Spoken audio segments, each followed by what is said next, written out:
Chapter 634. Everyone's excited cheers rendered Wilbur speechless. He wondered when he got the title of Divine General. He was first a god of thunder, and a divine general after that.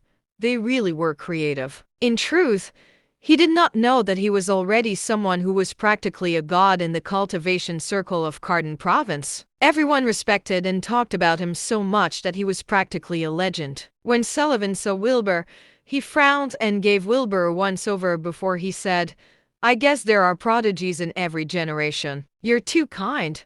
Wilbur stood 10 meters away from the old man, saying calmly, "Sir, I really want to know why you wanted to challenge me.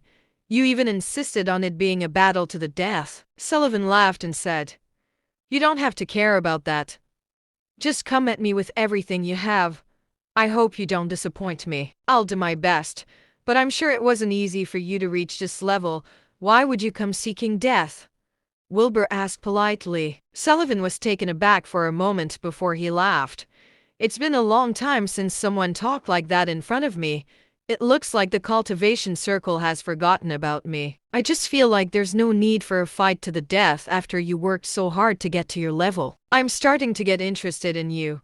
It's just a pity that the Mr. and Mrs. Penn aren't around anymore, or I couldn't even be bothered with you, honestly. You are a bit like them," Sullivan said. Wilbur asked slowly, "What are you saying? Who are they?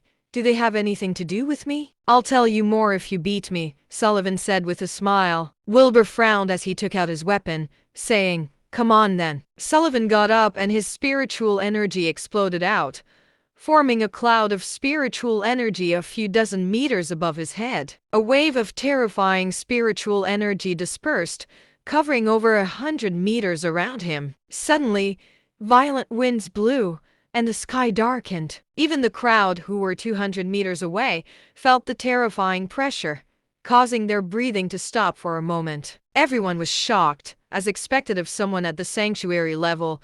They just started the fight, and it was already giving off such terrifying pressure. However, Wilbur merely held his thunder cleaver diagonally, not being moved by it. At that moment, Sullivan said, "Young man, if you can get within 10 meters of me, I'll admit defeat and kill myself.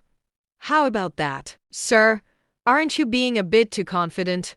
Wilbur was very surprised. That was the most arrogant sanctuary-level cultivator he had ever met. However, Sullivan merely laughed and said, "I've never lost to anyone other than that old fart from the Department of Paranormal Research and Defense and that married couple. If don't give a junior like you some leeway, I might not feel any excitement." Sullivan's arrogance immediately made the crowd unhappy, and they started to berate him. Meanwhile, Wilbur merely held his cleaver as he slowly walked towards Sullivan. The cleaver carved a deep gorge in the lawn. At that moment, Sullivan pointed at Wilbur, and his spiritual energy surged. A gray-colored energy sphere made of spiritual energy suddenly appeared and hurtled toward Wilbur. Wilbur swung his blade, shattering the energy sphere in an instant, causing it to explode into a chaotic surge of spiritual energy. However, several more energy spheres were immediately launched at Wilbur,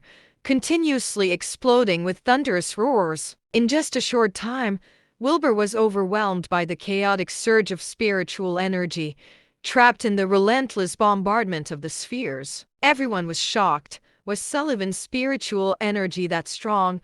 Right at that moment, Sullivan laughed and formed a few spells, shouting out, "Wall of the Dead." Suddenly, 4 gray pillars of spiritual energy rose up around Wilbur. The runes around the pillars glimmered, unleashing waves of terrifying spiritual pressure.